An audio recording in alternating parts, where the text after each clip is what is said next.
चलिए, पॉलिटी में हम एक कदम और आगे बढ़ते हैं। संविधान की इस विकास यात्रा में आज हम constitutional and non constitutional bodies की सीरीज़ स्टार्ट करेंगे। इसमें जो हम पहला टॉपिक पढ़ेंगे वो इलेक्शन कमीशन के बारे में पढ़ेंगे। आज जो हम पढ़ेंगे वो बुक की मर्यादा के मुताबिक होगा। जो भी कॉन्स्टिट्यूशन में प्रोविज़न दिए गए हैं उनको समझेंगे, लेकिन हम इसे एक क्रिटिकल असेसमेंट के तहत भी कवर करेंगे। मेरी पॉलिटी की जो पहली सीरीज़ थी जिसमें एनसीईआरटी फोकस में है, उसमें हमने election, electoral system, party system बहुत डिटेल में कवर कराया है। वो भी लेक्चर्स हैं। ये लक्ष्मीकांत को फोकस में रख के लिए गए लेक्चर हैं, लेकिन हमारे लेक्चर्स कॉम्प्रिहेंसिव होते हैं। ऑलमोस्ट सभी इंटरनेट के सोर्सेज, कोई भी रीसेंट रिसर्च, कुछ भी जो होता है वो हम इंक्लूड करते हैं। तो आज हम इसे बुक के कॉन्टेक्स्ट में कवर करेंगे। जो इन्फॉर्मेशंस एडेड नीड ज़रूरी हैं कंसेप्ट्स क्लियर करने के लिए, वो मैं जोड़ता जाऊंगा। कल के लेक्चर में हम इसे क्रिटिकली असेस करेंगे और देखेंगे कि मौजूदा समय में क्रेडिबिलिटी के ग्राउंड पे इलेक्शन कमीशन कहाँ है और जो क्रिटिसिज्म है वो कितना का कंस्ट्रक्टिव या कितना डिस्ट्रक्टिव है। इलेक्शन कमीशन से शुरुआत करते हैं। देखिए, इलेक्शन कमीशन ऑफ इंडिया की बात अगर हम करें तो ये एक परमानेंट एंड इंडिपेंडेंट बॉडी है। परमानेंट का मतलब यहाँ पर क्या है? ये आर्टिकल 280 के फाइनेंस कमीशन की तरह नहीं है। फाइनेंस कमीशन एक परमानेंट बॉडी नहीं है, हालांकि वो भी कॉन्स्टिट्यूशन में गिवन है, तो एक तरह से वो भी कॉन्स्टिट्यूशनल बॉडी ही है, संवैधानिक संस्था ही है, लेकिन फिर भी वो परमानेंट नहीं है। कॉन्स्टिट्यूशन के तहत एक प्रोविज़न गिवन है आर्टिकल 280 में, जिस प्रोविज़न की शक्तियों का इस्तेमाल करके राष्ट्रपति जब चाहें तब फाइनेंस कमीशन का गठन कर सकते हैं। अमूमन ये 5 वर्ष पे होता है, लेकिन उसके बाद या उसके पहले भी वो कर सकते हैं, तो वो परमानेंट बॉडी नहीं है। अगर राष्ट्रपति गठन नहीं कर रहे हैं तो वो गठन नहीं भी होगा, आगे बढ़ जाएगा समय। इसी तरह से इंटरस्टेट काउंसिल हैं, उनका भी प्रोविज़न कॉन्स्टिट्यूशन में ही गिवन है, लेकिन वो भी इस बात पे निर्भर है कि राष्ट्रपति चाहें तो उनका गठन करेंगे। लेकिन इलेक्शन कमीशन इस तरह से नहीं है।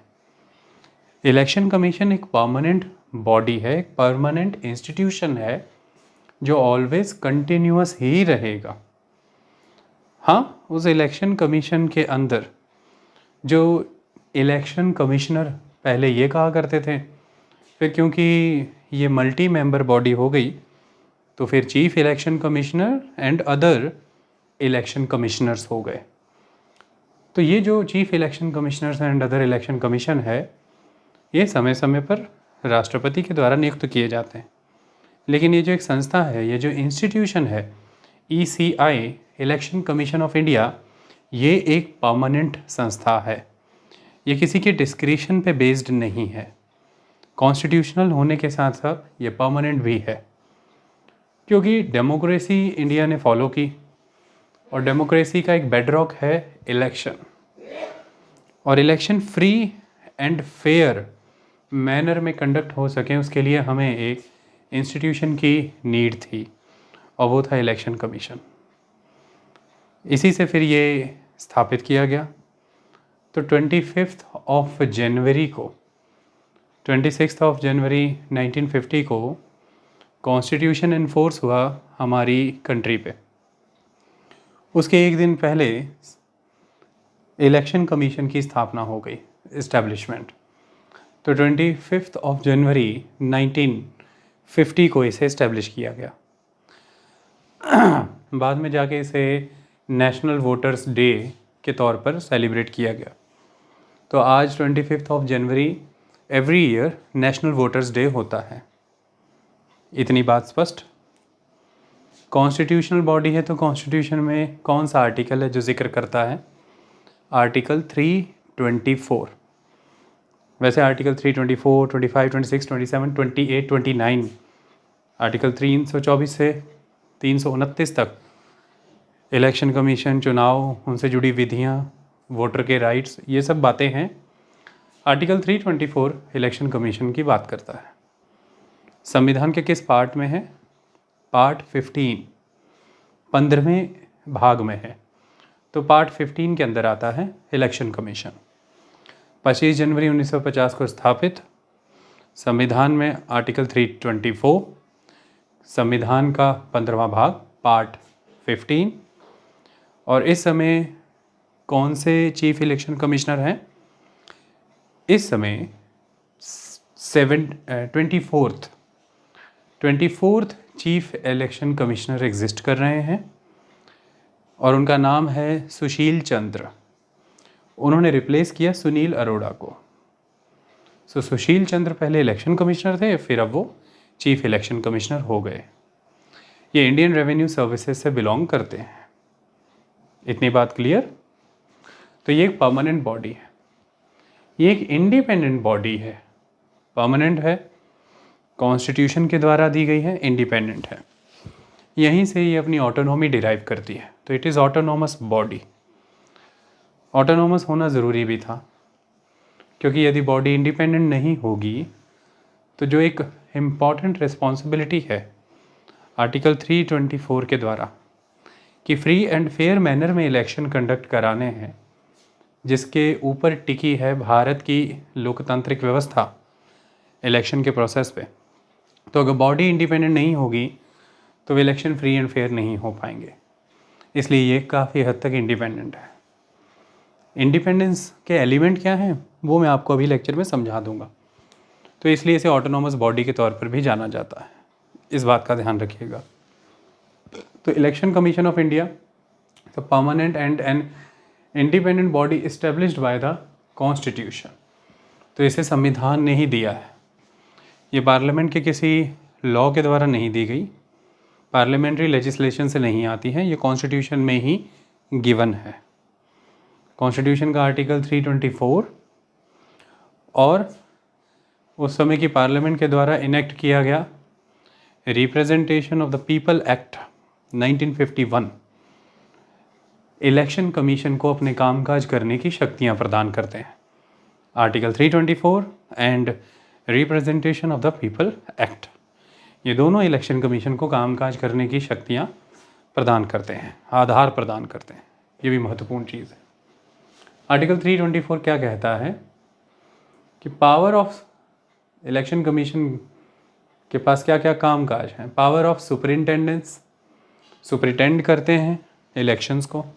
Direction and control of elections to the parliament, state legislature, office of president of India, office of the vice president of India.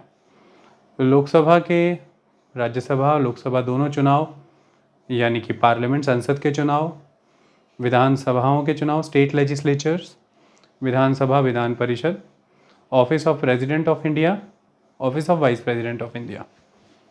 ठीक है जी। तो राज्यों के स्तर पर आने वाली लेजिस्लेचर्स, तो स्टेट लेजिस्लेचर के इलेक्शन। कंट्री के लेवल पे आने वाली legislature, that is a union legislature, that is a parliament, president और वाइस प्रेसिडेंट, इन सब के चुनाव सुप्रिटेंड करने की, डायरेक्ट करने की, कंट्रोल करने की क्षमता जो है, चुनाव कंडक्ट करने की क्षमता जो है, वो इलेक्शन कमीशन ऑफ इंडिया के पास है। पंचायती चुनाव, म्यूनसिपैलिटी के चुनाव इलेक्शन कमीशन ऑफ इंडिया नहीं कराता। लोकल गवर्नमेंट के चुनाव इलेक्शन कमीशन नहीं कराता, क्योंकि 73rd और 74th कॉन्स्टिट्यूशनल अमेंडमेंट एक्ट में ही ये मेंशन है कि लोकल बॉडीज़ के इलेक्शन, जैसे कि पंचायतें और म्यूनसिपैलिटी, इनके चुनाव कराने के लिए राज्य स्टेट इलेक्शन कमीशन का गठन करेगा। तो उनके चुनाव स्टेट इलेक्शन कमीशन के द्वारा कंडक्ट कराए जाते हैं। इलेक्शन कमीशन ऑफ इंडिया उन चुनाव को कंडक्ट नहीं कराता। राष्ट्रपति, उपराष्ट्रपति, संसद और राज्यों के स्तर पर आने वाली विधायिकाएं, इनके चुनाव election commission of India conduct कराते हैं। So power of superintendence, direction and control of elections to the parliament, state legislature, office of president of India, office of vice president of India shall be vested in the election commission. ये एक all India body है। किस आधार पर हम ये कह सकते हैं कि एक ऑल इंडिया बॉडी है? क्योंकि यूनियन और स्टेट, सेंटर और स्टेट दोनों के लिए ये एक कॉमन इंस्टीट्यूशन है। ऐसा नहीं है कि स्टेट लेजिस्लेचर के इलेक्शन कराने के लिए कोई अलग इंस्टीट्यूशन है, और ऐसा भी नहीं है कि सेंटर के इलेक्शंस के लिए कोई अलग इंस्टीट्यूशन है। एक ही इंस्टीट्यूशन है जो दोनों ही यूनिट्स ऑफ इंडिया के लिए कॉमन है। एक यूनिट सेंटर, एक यूनिट स्टेट। ठीक है जी, इसलिए ये एक ऑल इंडिया कैरेक्टर की बॉडी है। कॉम्पोजिशन की अगर हम बात करें, आर्टिकल 324 के तहत ही इसके कॉम्पोजिशन के प्रावधान आते हैं, उन्हें भी समझ लेते हैं, दिलचस्प हैं। द इलेक्शन कमीशन की बात हो रही है। The election commission shall consist of the chief election commissioner. Election commission में एक चीफ इलेक्शन कमिश्नर होंगे and such number of other election commissioners if any as the president may from time to time fix. Chief election commissioner होगा, ये तो बात तय है, constitution में ही ये प्रावधान गिवन है। चीफ शब्द ही तब यूज़ करना पड़ेगा जब वो body, that is the election commission of India, uni member ना होके मल्टी मेंबर हो जाएगी। तो जब और भी सदस्य आ जाएंगे तो उनमें कोई चीफ तो होगा, तो फिर चीफ इलेक्शन कमिश्नर आ जाता है। अदरवाइज़ कॉन्स्टिट्यूशन में गिवन है कि एक इलेक्शन कमीशन है, नेचुरली उस ऑफिस को होल्ड करते हुए, उस इंस्टीट्यूशन को होल्ड करते हुए एक इलेक्शन कमिश्नर है।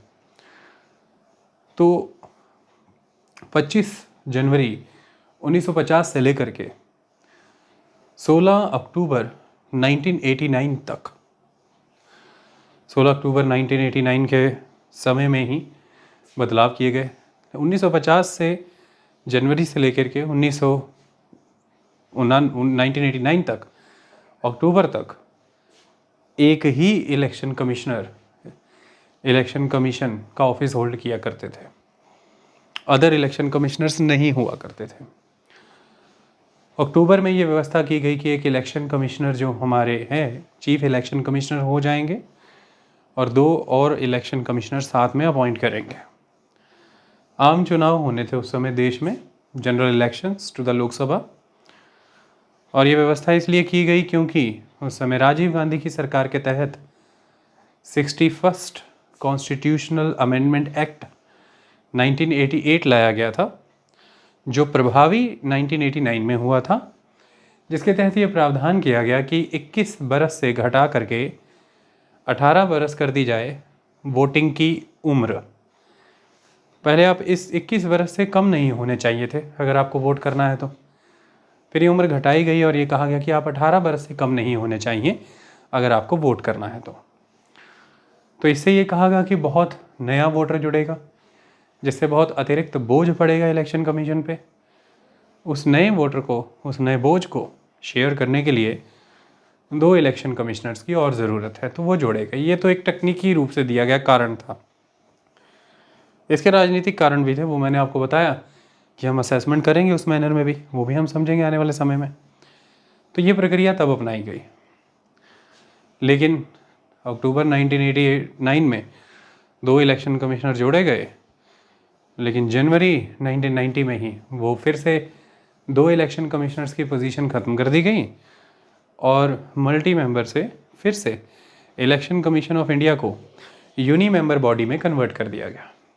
लेकिन फिर परिस्थितियां बदलीं और अक्टूबर 1993 में ही फिर से इलेक्शन कमीशन को यूनी मेंबर से हटा के मल्टी मेंबर कर दिया गया, एक चीफ इलेक्शन कमिश्नर और 2 अदर इलेक्शन कमिश्नर।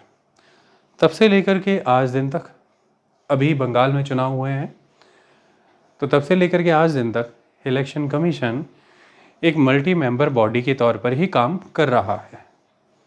इतनी बात स्पष्ट। तो इलेक्शन कमिश्नर यानी कि आज का चीफ इलेक्शन कमिश्नर वो तो है, ये तो तय है, संविधान में प्रक्रिया है। अदर कितने इलेक्शन कमिश्नर होंगे ये टाइम टू टाइम, यदि अगर होंगे तो ये टाइम टू टाइम प्रेसिडेंट तय करके फिक्स करेंगे। तो ये प्रेसिडेंट के द्वारा ही तय किया जाता है। तो उस समय में भी राष्ट्रपति ने 2 अदर इलेक्शन कमिश्नर नियुक्त किए थे।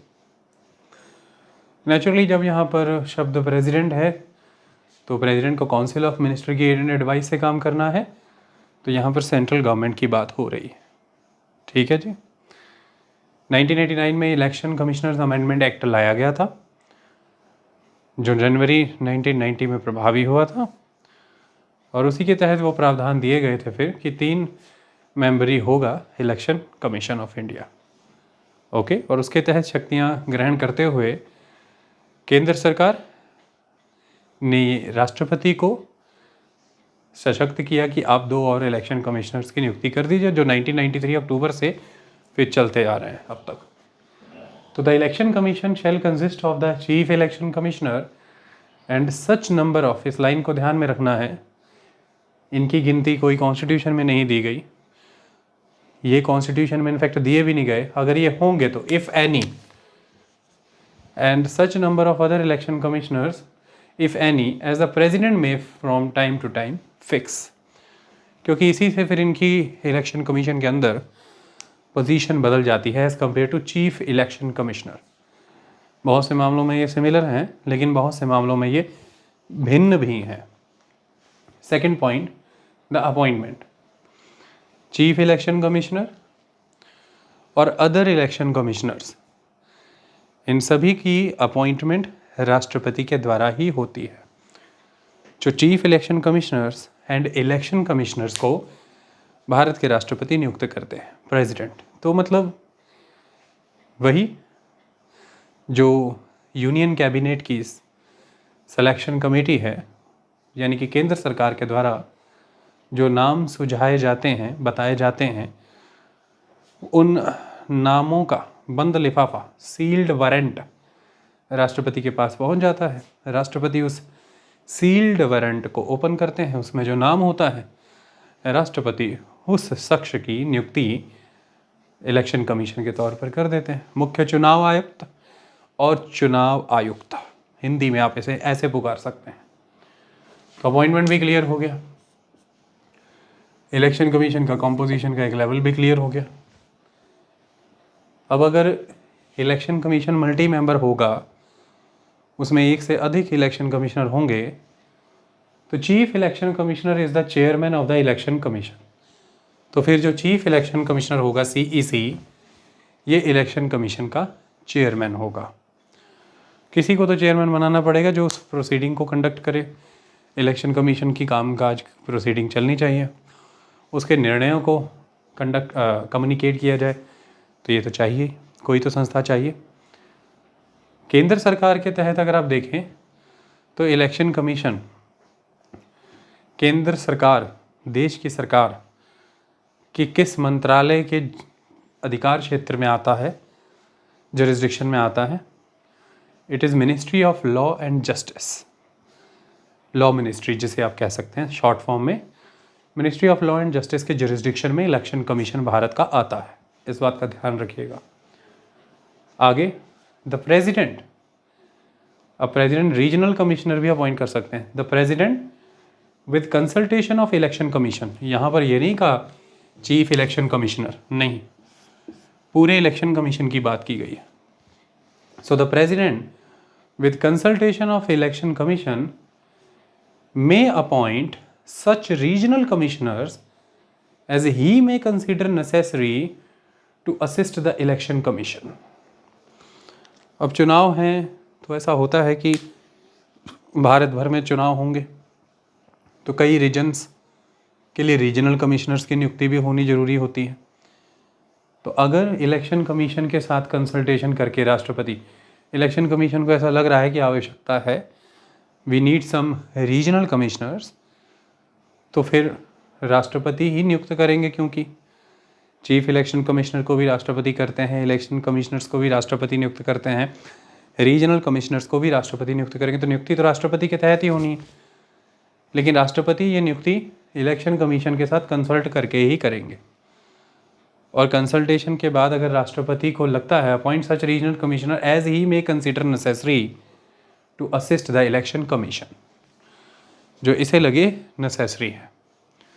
तो यहाँ पर नेसेसरी का मतलब समझ जाना ज़रूरी है। क्या ज़रूरी है? कंसल्टेशन करना है इलेक्शन कमीशन के साथ, लेकिन इलेक्शन कमीशन का वो कंसल्टेशन बाउंड नहीं है प्रेसिडेंट के ऊपर। इस बात को ध्यान से समझिए रीजनल कमिश्नर की नियुक्ति को लेकर के, क्योंकि रीजनल कमिश्नर की नियुक्ति नेसेसरी है या नहीं है ये अंततः राष्ट्रपति को ही तय करना है। तो ध्यान रखिएगा इस कंसल्टेशन का पर्पस ये है कि वो नियुक्ति रेलेवेंट हो, नेसेसिटी बेस्ड हो, पॉलिटिकल मोटिव्स के तहत ना हो। तो नियुक्ति राष्ट्रपति करेंगे लेकिन इलेक्शन कमीशन के कंसल्टेशन के साथ, लेकिन अंततः नियुक्ति होनी चाहिए या नहीं, वो नेसेसरी है या नहीं, ये राष्ट्रपति पर ही निर्भर करता है, यानी कि केंद्र सरकार पर। So the president with consultation of the election commission appoint such regional commissioners as he may consider necessary to assist the election commission. Clear? उसके आगे conditions of service and tenure of the office of, यहाँ पर मैं chief election commissioner की बात नहीं करूँगा। Chief election commissioner शब्द तो तब आया जब इलेक्शन कमीशन 1989 में मल्टी मेंबर हो गया। उसके पहले तो चीफ इलेक्शन कमिश्नर शब्द था नहीं, इलेक्शन कमिश्नर शब्द था, क्योंकि देश में एक इलेक्शन कमीशन हुआ करता था। उसकी व्यवस्था संविधान ने दी, उसका टेन्योर, उसकी सर्विस कंडीशंस, उसकी व्यवस्था भी फिर संविधान ने दी। लेकिन उसके बाद हम आगे बढ़े, इलेक्शन कमिश्नर अमेंडमेंट एक्ट आया 1989 की बात है, जिसके तहत अदर इलेक्शन कमिश्नर्स की नियुक्ति भी हुई। फिर ज़रूरत पड़ने पर प्रावधान रखा कि रीजनल कमिश्नर्स भी नियुक्त कर सकते हैं। इनकी सर्विस कंडीशन और इनका कार्यकाल, इनका टेन्योर, ये डिटरमिन करने के फिर राइट्स किनके पास हैं। तो जब मैं बात कर रहा हूँ यहाँ पर, तो चीफ इलेक्शन कमिश्नर का जिक्र नहीं कर रहा हूँ। कई बार जल्दबाजी में किताब पढ़ने से या कई बार चीज़ों को ना समझने की वजह से ये मिस्टेक्स हो जाती हैं, पॉलिटी में खासकर होती हैं, क्योंकि ऐसा लगने लगता है कि चीज़ें आ गई, समझ में आ गई, लेकिन क्वेश्चंस बहुत ही इम्प्लिसिट होते हैं। So conditions of service and tenure of the office of election commissioners and regional commissioners determined by the president. Service conditions क्या रहेंगी और टेन्योर क्या रहेगा election commissioner and regional commissioners के ऑफिस का, election commissioner and regional commissioners के office की service conditions and tenure, ये कौन डिटरमिन करेगा? प्रेसिडेंट। इतनी बात स्पष्ट? आगे chief election commissioners and 2 other election commissioners इन सब मामलों में इक्वल है। किन सब मामलों में? इक्वल पावर्स हैं इनके पास। तो चीफ इलेक्शन कमिश्नर के पास अदर इलेक्शन कमिश्नर्स के मुकाबले कोई अधिक पावर्स नहीं है, पावर इक्वल ही शेयर करते हैं, ये बात हमेशा ध्यान रखिएगा। 2 अदर इलेक्शन कमिश्नर्स डाले ही इसलिए गए थे उस समय में, कारण तो ये बताया गया था कि भाई वोटिंग एज घटा दी गई है तो ज़्यादा वर्कलोड है, बट रीज़न यही था कि एक सिंगल इलेक्शन कमिश्नर भी कहीं ऑटोक्रेटिक ना हो जाए। ये बहुत बड़ी संस्था है, तो यहाँ पर भी डिसीजन मेकिंग में कोशिश ये हो कि डिसीजन मेकिंग कंसेंसस से हो, नहीं तो फिर मेजॉरिटी से हो। एक पर्सन की डिसीजन मेकिंग से बात नहीं बनेगी, इसलिए उसे मल्टी मेंबर किया गया। आई बात समझ में? तो उस समय में आरोप भी लगे थे कि राजीव गांधी इलेक्शन कमीशन को टेम्पर कर रहे हैं, इसलिए 1990 में वो निर्णय फिर बदला भी गया, लेकिन 1993 में वो फिर से रिस्टोर हुआ। तो इक्वल पावर है इनकी, ताकि chief election commissioner other election commissioners को ओवर पावर ना करे, ताकि इलेक्शन कमिश्नर्स की जो अपॉइंटमेंट उसका पर्पस सर्व हो कि निर्णय मेजॉरिटी से हो इलेक्शन कमीशन के अंदर। चीफ इलेक्शन कमिश्नर मजबूर हों कि उन्हें इलेक्शन कमिश्नर्स को भी कॉन्फिडेंस में लेना पड़े कोई निर्णय लेने के लिए। तो power equal, salary equal, allowances and perks भी equal, salary, allowances, perks, power सब इक्वल इनकी। और इनकी सैलरी, अलाउंसेस, पर्क्स क्या किसके बराबर होती हैं? सुप्रीम कोर्ट के जज के बराबर। चीफ इलेक्शन कमिश्नर और इलेक्शन कमिश्नर्स की salary, powers, perks salary, perks, allowances. Powers तो नेचुरली सुप्रीम कोर्ट के जज की अपनी होगी और इलेक्शन कमिश्नर्स की और चीफ इलेक्शन कमिश्नर की अपनी होगी। सैलरी, अलाउंसेस एंड पर्क्स इनकी equivalent to the supreme court जज। तो देख लीजिए सुप्रीम कोर्ट के जज की फिर जिस समय में जो सैलरी होगी उतनी ही फिर इनकी भी हो जाएगी। मैंने लिखा है जज of the supreme court. Clear.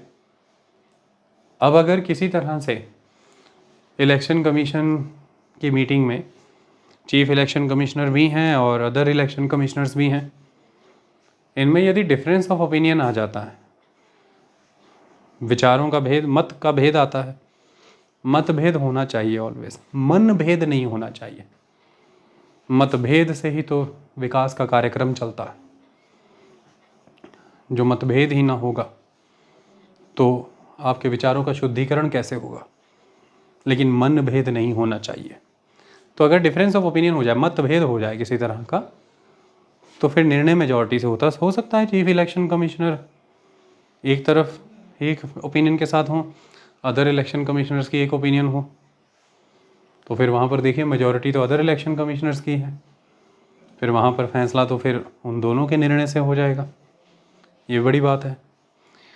हो सकता है चीफ इलेक्शन कमिश्नर और एक इलेक्शन कमिश्नर दोनों एक मत रखते हों और एक इंडिविजुअल इलेक्शन कमिश्नर्स का मत अलग हो, तो भी फैसला फिर मेजॉरिटी से हो जाएगा। तो फैसला मेजॉरिटी से होना है, ये बात है, majority decision. Chief election commissioner और अदर इलेक्शन कमिश्नर 6 ईयर्स के लिए ऑफिस होल्ड करते हैं या 65 ईयर उनकी एज हो। दोनों में से जो भी जल्दी हो जाएगा ये तब अपना ऑफिस लीव कर देंगे। अगर 63 ईयर के हैं तो फिर 2 साल में ही 65 के हो जाएंगे। फिर आप नहीं कहेंगे कि भाई 6 साल का कार्यकाल था, नहीं, क्योंकि पहले 65 के हो गए ना आप। सही बात है ना। लेकिन 55 ईयर में ही रिक्रूटमेंट हो गया, अपॉइंटमेंट हो गया, तो फिर तो नहीं वेट करेंगे कि 65 के हो जाएं 10 साल तक, नहीं, फिर 6 साल हो जाएगा, 61 में रिटायर करा देंगे। तो या तो 65 वर्ष की उम्र हो जाए या 6 साल का कार्यकाल हो जाए, दोनों में से जो जल्दी हो जाएगा उतना इनका टेन्योर रहता है चीफ इलेक्शन कमिश्नर और इलेक्शन कमिश्नर्स का। अब 6 बरस का कार्यकाल या 65 बरस की उम्र, क्या ये इनको मजबूरी में पूरा करना ही पड़ेगा? ऐसा नहीं। They can resign. ये अपना त्यागपत्र दे सकते हैं। किसे? राष्ट्रपति को। तो चीफ इलेक्शन कमिश्नर और इलेक्शन कमिश्नर्स अपना रेजिग्नेशन दे सकते हैं प्रेसिडेंट को, पहली बात। दूसरी बात, ये रिमूव भी किए जा सकते हैं, कैन बी रिमूव। अब ये जब मैंने कहा तो यहाँ पर ध्यान से सुनिए, चीफ इलेक्शन कमिश्नर का रिमूवल सुप्रीम कोर्ट के जज के रिमूवल की तरह ही होगा। सवाल आता है कि सुप्रीम कोर्ट के जज का रिमूवल कैसे होता है भाई? सुप्रीम कोर्ट के जज के रिमूवल के लिए भी प्रक्रिया वही रहती है जो प्रक्रिया राष्ट्रपति के रिमूवल के लिए बताई गई है, यानी कि प्रूव्ड मिसबिहेवियर और इनकैपेसिटी, यानी कि महाभियोग, इम्पीचमेंट। हालांकि मैं आपको बता दूं कि controller and auditor general, CAG, जजेस of the supreme Court, High Court, chief election commissioner, इन सब के लिए प्रक्रिया वही है जिसे कि हम कहते हैं इम्पीचमेंट। लेकिन संविधान में इम्पीचमेंट शब्द केवल और केवल प्रेसिडेंट के कॉन्टेक्स्ट में ही यूज़ हुआ, उनके रिमूवल के लिए, किसी और इंस्टीट्यूशंस के लिए नहीं। लेकिन हाँ, उसी तरह की प्रक्रिया का इस्तेमाल यहाँ भी होता है तो हम इसे इम्पीचमेंट कह देते हैं। लेकिन एक फ़र्क है, जब आप चीफ इलेक्शन कमिश्नर को इम्पीच करेंगे तो मेन बात यह है कि आपको स्पेशल मेजॉरिटी चाहिए होगी लोकसभा और राज्यसभा में, और वो क्या है? 2/3 of the majority of the members present and voting, और 50% और you can say majority of the total membership of the house. दोनों कंडीशन सेटिस्फाई करनी। लेकिन जब प्रेसिडेंट का इम्पीचमेंट होता है तब ये कंडीशन एक ही है, और वो क्या है? 2/3 majority of the total membership of the house. तो बहुत सख्त प्रक्रिया है।